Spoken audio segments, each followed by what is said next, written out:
Let me set the stage. It's a cold March afternoon in the city of Buffalo.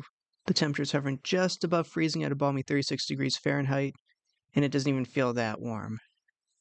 Lake Erie's decided to be her usual moody March self, is kicking up a nice wind off her shores whose gusts are tap dancing around the 40-mile-per-hour mark and making that 36 degrees feel more like 21. Perfect weather for a fire. Things might not be quite as bustling down here in Larkinville as it was back when Larkin and his soap company were still in business, but there's more than enough to keep you busy as a member of Engine 32 or Hook and Ladder 5 down at the corner of Seneca and Swan. It's a little after 1:30 p.m., and you and the shift are just finishing up lunch and settling into your afternoon routines when the tones drop. Huh, Exchange and Van Rensselaer. That's right down the block from us, ain't it?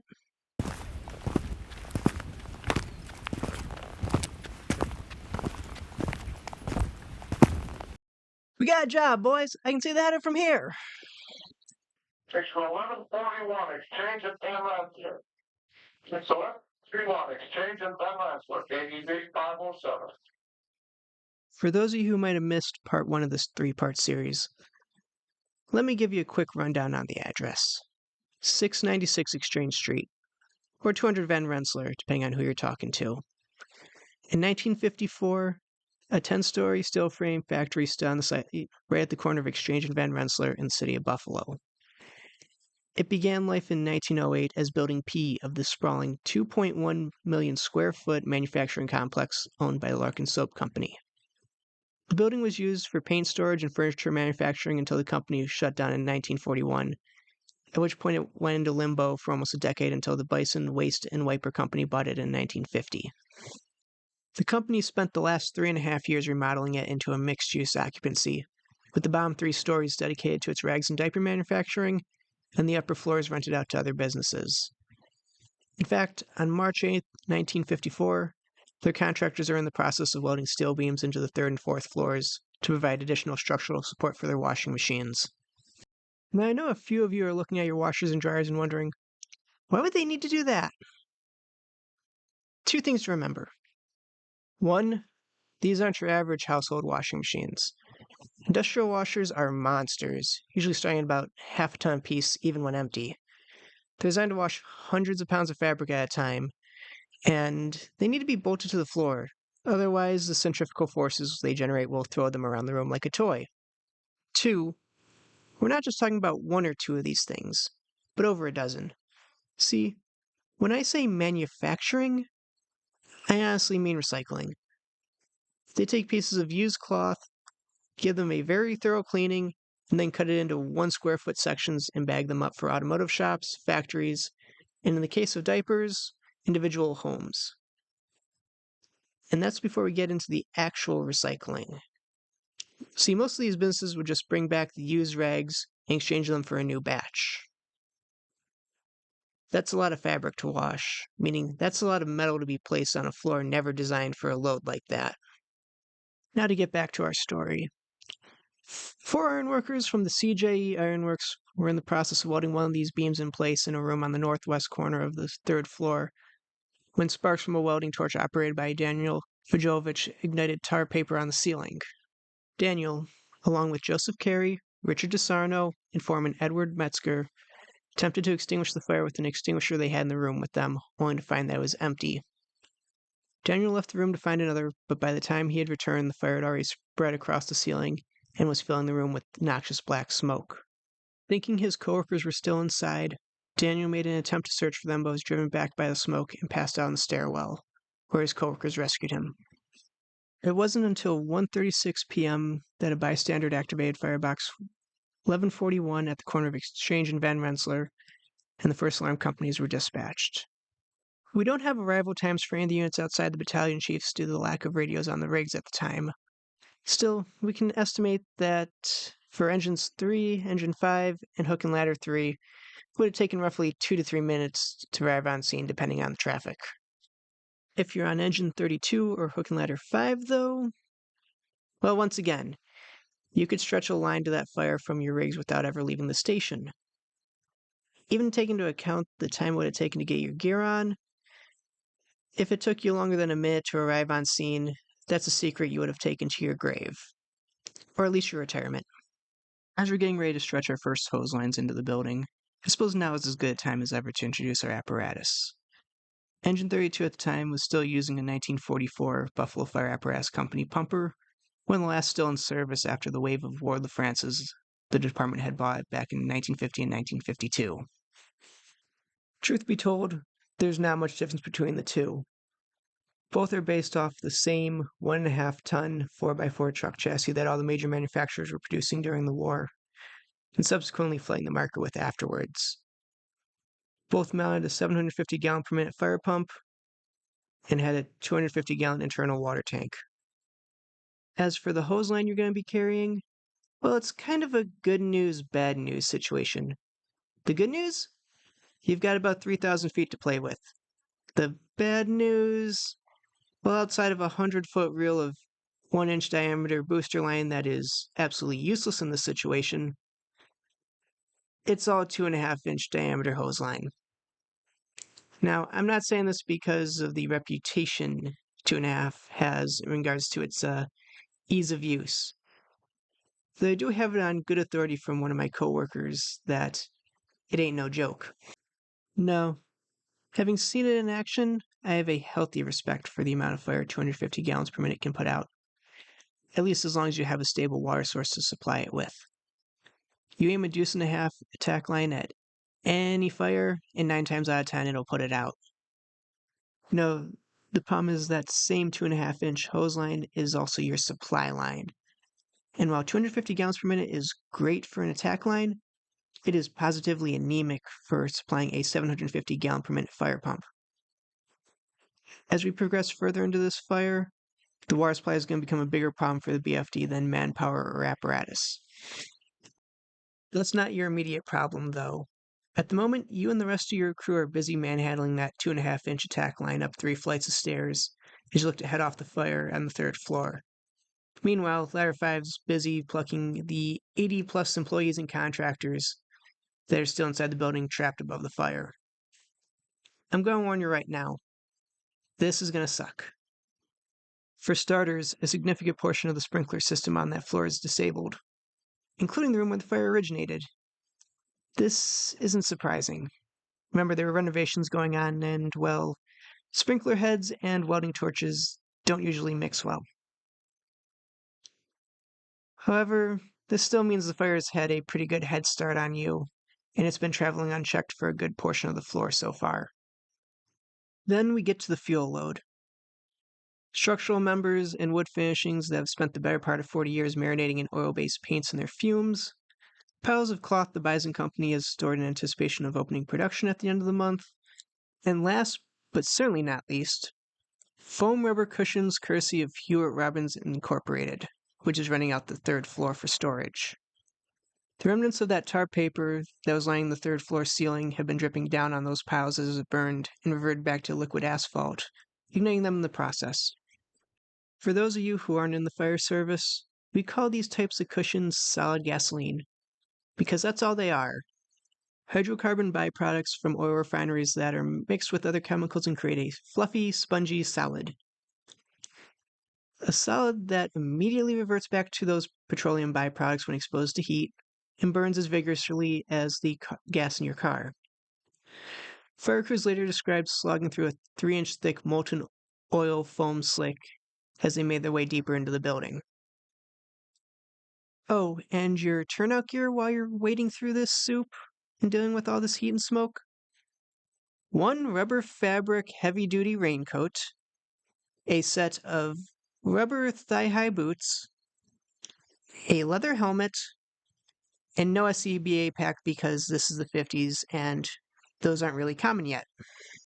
It's now 1:39 p.m., 3 minutes from the initial dispatch. Battalion Chief B41 arrives on scene from downtown and reports heavy fire conditions on the northwest corner. At the same time, Battalion Chief B46 arrives on Van Rensselaer and immediately upgrades the fire to a 2nd alarm, reporting fire on the 3rd floor. Engine 12, Engine 8, Engine 27, Ladder 8, and Ladder 2 are dispatched to the scene. Joining them is the newly promoted Commissioner Charles Halloran, his deputies Edward Gavin, William Schreiber, and William Daly, and Chief of Training William McGee. Halloran, Gavin, and Schreiber remained outside to help direct operations, while Daly and McGee ran inside to assist the units fighting the fire. As 1:30 turned into 2 p.m., things get messy, shall we say, from a historical standpoint. If you go by the department lore, those second alarm companies almost tilted the balance enough to get the fire under control. Everything seemed to be going well until about 2:15 p.m., when two things happened simultaneously. First, the building sprinkler system shut off unexpectedly. Then a series of explosions ripped through the third floor, giving the fire new life. Now, I'm not accusing the guys telling these coffee table war stories of lying or trying to cover up for any mistakes they made. There's nothing in any of the documents I have that points to the department's response being anything but textbook for the era. I'm just saying some of the stuff doesn't quite add up. Listen, I've had the nozzle before. I know firsthand about its magical ability to shrink your field of vision to the exact diameter of the water coming out of it. I also know we're talking about a fire that predates the widespread use of thermal imaging cameras in the BFD by about 40 years, and is in an era where you either didn't have a CBA, or if you did have one, the face mask was barely a step above a World War II era surplus military gas mask when it comes to visibility. The fire started when a welder's torch ignited tar paper in the ceiling, and only spread down to the ground floor when drippings from that tar paper started falling on piles of rags and cushions. With as thick as the smoke was, and with all the spot fires around them at ground level, it's easy to see how the crews inside would have lost track of the fire spreading over their heads. The fire would have spread across the third floor ceiling at close to 1,000 degrees Fahrenheit, melting the filaments inside the sprinkler heads that were still functioning, weakening the copper pipes that carried water to them.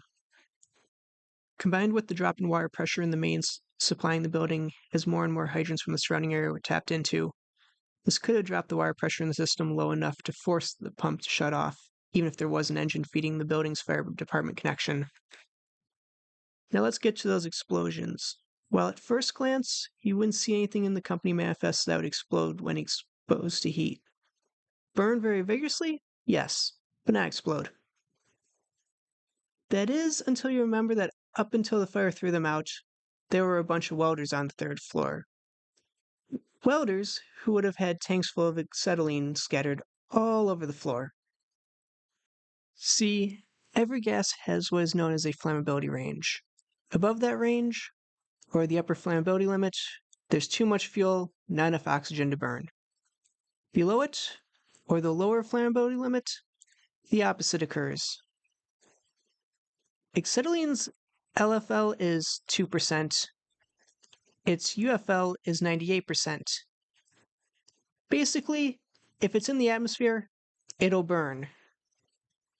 There's a good chance that what those firefighters heard and saw was the acetylene tanks first venting through their pressure relief valves, then rupturing.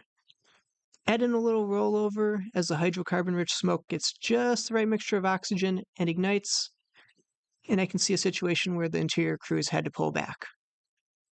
Regardless of what happened, this was the turning point for the fire. The resulting confusion allowed the fire to reach the elevator shafts and spread to the 4th and 5th floors.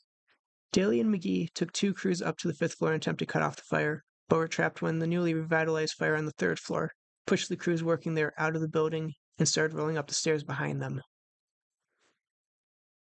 McGee later remarked, "Within seconds, it was so dark we were unable to find our way out. We groped our way to the windows on the Exchange Street side. The smoke was so thick we couldn't see the ground." The 12 men, along with 4 workers who had been trying to evacuate when they found their escape route cut off, huddled against the open windows on the south side of the building. For a moment, it seemed their only choice was certain death from the fire, or likely death on the sidewalk 5 stories below. Fortunately, whether by luck or divine intervention, the wind shifted just enough for Commissioner Halloran to spot Daly and McGee waving at him through a break in the smoke. Without any hesitation, Halloran ordered the aerial ladders to the 5th floor to get them out.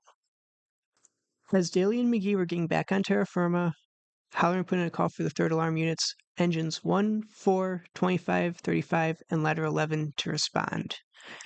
If you're paying attention to the map, you can see the giant hole centered on downtown Buffalo right now, utterly devoid of units except for the Cotter and Engine 10, which was rarely shifted away from its quarters on the Buffalo Harbor.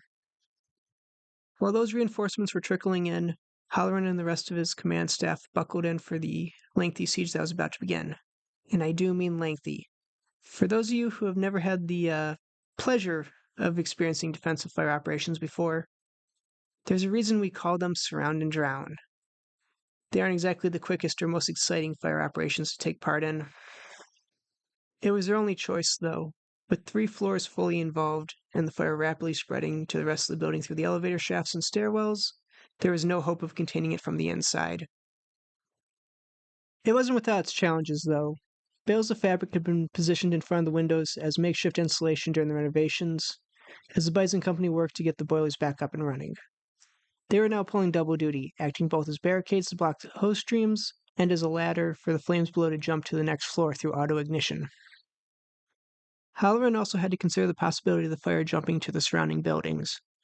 A pair of walkways on the 3rd and 5th floors stretched across Van Rensselaer, connecting the building to the Larkin Terminal warehouse.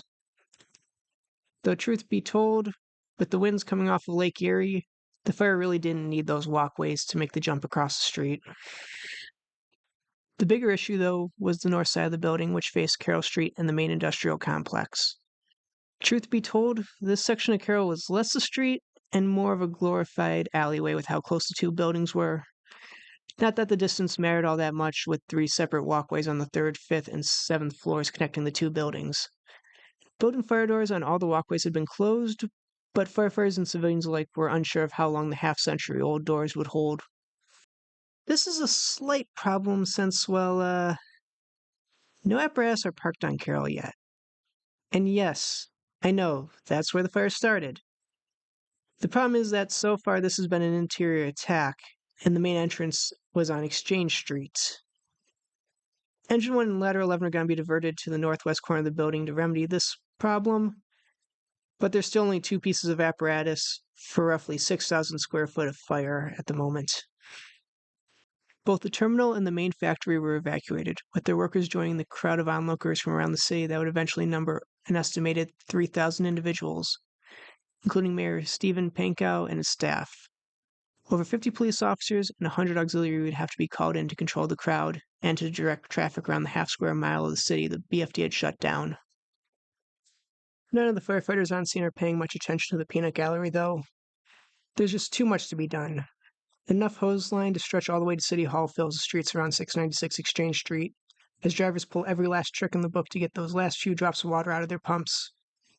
Despite not being assigned to that alarm box, Halloran requests the high-pressure company to respond to scene and bring their deck gun into the fight. Hose streams began hitting the 3rd, 4th, and 5th floors from all directions, and I do mean from every direction. From the street below, from the open windows in the terminal warehouse and main factory next door, and from the tops of ladders raised far above the fire. At this point, there were 10 regular engine companies, 5 high-pressure engine companies, and 5 ladder companies pouring a combined 10,000 gallons per minute into the structure in the hopes of drowning the flames before they could spread. Unfortunately, it was too little too late in that regard. Even ignoring that the units on scene needed twice the water they had available to extinguish the fire, they had no way of battling the fire that was working its way up the elevator shafts and filled the 9th and 10th floors with superheated gases. Those gases ignited the fabric stored there sometime around 3 o'clock, and soon flames were raging from the windows on both floors. Halloran upgraded the response to a 4th alarm at 3:11 p.m. as the 2 fires raced each other to see who would reach the 7th floor first. The jury's still on who won the race, but we do know that Engine 13, Engine 9, Engine 18, Engine 21, and Ladder 15 were next in line on the alarm box. With those 5 pieces of apparatus, we are officially done with the run card for this alarm box. If Halloran wants anything else, he's going to have to pull the trigger and order a general alarm. In addition to the manpower issues, Halloran is also facing problems with his water supply. There are currently 16 pumpers on scene at the moment, and they've already reached the limit of how many hydrants they can tap into without collapsing the entire system due to pressure loss. There is another option, though. See, back in 1897, the city buried a series of 20-inch water pipes in the downtown, Old First Ward, and Larkinville. These were completely separate from the rest of the water system, designed only for fire department use. This high-pressure system was designed to be fed by fireboats in the harbor and their 5,000-gallon-per-minute fire pumps. As luck would have it, an early thaws allowed the recently rebuilt cutter to make her way back to Buffalo from her dry dock in Wisconsin with a brand new 15,000-gallon-per-minute fire pump. Even better, one of those hydrants just so happens to be located 2 blocks away on Swan Street. The only problem is that they decommissioned the system last year, and nobody knows if it's safe to put it back into service without opening a 50-foot sinkhole in the middle of downtown. It's going to take a few minutes and a nice game of telephone with the water department to get the all clear to use that hydrant, and even longer to find the department's master mechanic and get the hydrant back into service. Fire's not waiting for that to happen. Flames of smoke now pour out of all 10 stories. Driven by the wind, they begin to crawl along all 5 walkways as the heat from the fire starts to discolor the walls of both the terminal and the main factory. Crews race to the end of both walkways, while others smash open sprinkler heads in both buildings with their hand tools to create a curtain of water to keep the embers out. But Halloran and his deputies still weren't sure if they had the manpower to hold the line there. Suddenly, the 5th floor walkway to the terminal collapses onto the 3rd floor, sending crews on Van Rensselaer scattering to avoid the falling debris. The 3rd floor walkway hangs on by the skin of its teeth, but the fire manages to jump Van Rensselaer and get into the terminal. At this point, Halloran has no choice but to call for something that hasn't occurred in over 20 years, when the Madison Avenue Armory burned to the ground on May 7, 1931. A general alarm has been sounded, but we will dispatch the companies to the fire. A general alarm has been sounded, but we will dispatch the companies to the fire. He calls for the general alarm at 3:20 p.m. Now, in the movies, this would be followed by a montage of crews rushing to their rigs as every company not currently on scene breaks every rule of traffic and physics, racing there with lights and sirens blaring. This is the real life, though, and Halloran's not an idiot. As much as he might want those 25 pieces of apparatus on scene right now, he's still got the rest of his 27 square mile district to worry about. In fact, less than a half hour after the general alarm is issued, at 3:41 p.m., another firebox activation occurs at Fillmore and Glenwood. And another call comes in at 4:47 p.m. for an alarm activation on Clinton near Michigan. Both these turned out to be false alarms, thankfully, but there was always a chance of another fire breaking out somewhere else in the city. Now, the city of Buffalo had 4 civil defense, or CD pumpers, stashed away at engines 8, 13, 25, and 34. These pumpers were manned by volunteers and financed by the Department of Defense. And yes, if you're wondering why the federal government would be buying fire apparatus for local fire departments, remember that this is the 1950s. These pumpers are to supplement the BFD in case of a natural disaster, or when those Russian bombers finally arrive to start World War III. The same bombers that the same DoD is planting 7 nuclear warhead-tipped surface-to-air missile batteries in West New York to stop. I'm just saying, compared to that, 4 pumpers are pocket change. Halloran called for these pumpers to backfill the stations, but I do have evidence that one might have tried sneaking onto the fire ground. No photographic evidence, mind you, just audio of a very pissed-off sounding fire commissioner yelling at his battalion chiefs not to let any CD apparatus respond to the fire. Make of it what you will. Off-duty firefighters were also being called into the service station to man reserve apparatus. All these apparatus were 20 years old, though, and that's 20 apparatus years, by the way, so like 16 human years. There is also only a handful of these rigs at the service station. Even including the CD engines, you're looking at 10 total pieces of apparatus to cover an area normally serviced by 47. This would cause what I can only describe as hell freezing over if it were to happen today. The fully paid since 1880 Buffalo Fire Department is going to request that volunteer firefighters from the suburbs backfill their stations. Yeah, that's how serious things are now. 7 volunteer fire departments, Kenmore, Eggertsville, Kenilworth, Pine Hill, Seneca Hose, Elwood, and Doyle No. 1 responded to firehouses on the outskirts of the city, allowing reserve crews to focus on downtown. In addition, offers of apparatus came from other outlying departments, including as far away as Batavia, New York, and across the border in Toronto, Ontario. Back at the fire scene, Halloran was still struggling to contain the fire. The high pressure hydrant was finally operational, but even the thousands of gallons it added to the fight seemed to be little more than a garden hose in the face of a fully involved 10-story building. Flames were beginning to push through the roof of the structure, reaching over 100 feet into the air. Inside the main factory and the terminal, spot fires were being reported as quickly as crews inside could put them out. Halloran and his crew never gave up, though. Braving falling glass, flames hot enough to start peeling the paint off their rigs, and plunging outdoor temperatures as the afternoon turned into evening, they dragged hoses, manned ground monitors, and climbed the tips of 100-foot aerial ladders to direct the hoses at the end of them. Slowly but surely, the sheer weight of manpower and hose lines began to beat the fire back. By 6 p.m., Halloran would declare that the fire was under control. Now, the air quotes around that phrase are doing some serious heavy lifting at the moment, and most of the onlookers would probably disagree with the commissioner, given the bright glow still emanating from every single window of Building P, but I can understand his sentiment. The main Larkin factory might have been battle-scarred, missing most of its windows on the Carroll Street side, and now had so many hose lines shoved into it that it was starting to look like the fireboat version of an 18th century warship, but both it and the terminal had been saved. As crews began settling in for what everyone knew would be a multi-day effort to fully extinguish Building P, the Salvation Army arrived on scene to deliver food and beverages to the wary firefighters, some of whom had been fighting this blaze for over 4.5 hours at this point. By 1:30 p.m. on Tuesday, March 9th, they'd serve a combined total of 125 gallons of coffee, 840 donuts, and 400 sandwiches to the firefighters operating on scene. 15 companies were kept on standby throughout the night to prevent any remaining flames from causing further trouble. The crews rotated out for the night shift platoon, which was understandably a couple hours later than they should have been. With below freezing temperatures settling in, those who remained on scene alternated between attending the hoses and smashing their way through several-inch thick sheets of ice that were forming on apparatus, buildings, and even their own turnout gear.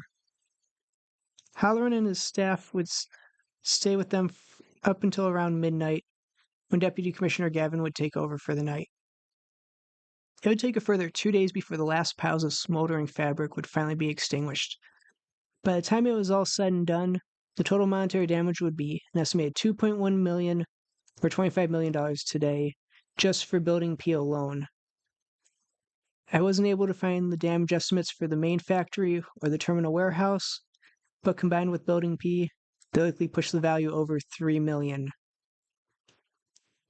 Despite burning for 2 days straight, Building P was found to be in excellent shape by the investigators, with its steel frame and concrete structural support columns showing only slight spalling despite the intense heat they'd been exposed to.